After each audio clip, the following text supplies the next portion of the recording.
يسألك الناس عن الساعة قل إنما علمها عند الله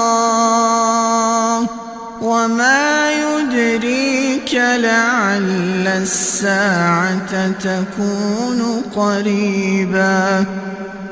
إن الله لعن الكافرين وأعد لهم سعيرا خالدين فيها أبدا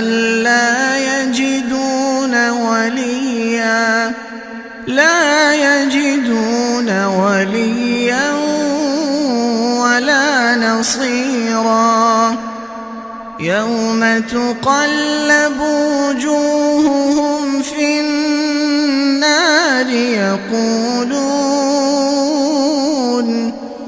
يقولون يا ليتنا أطعنا الله وأطعنا الرسولا وقالوا ربنا إنا أطعنا سادتنا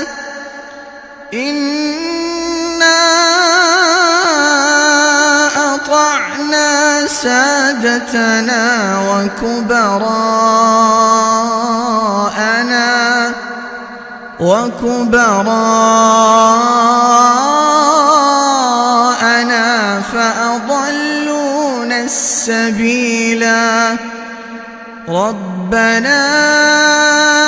آتهم ضعفين من العذاب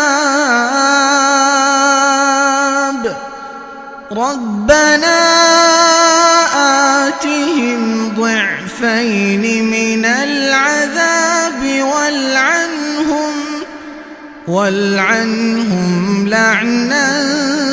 كبيرا يا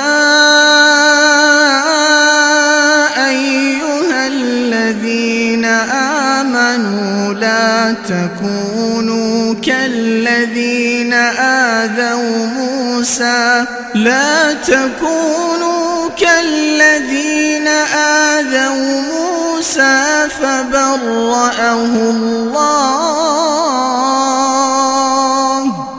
فبرأه الله مما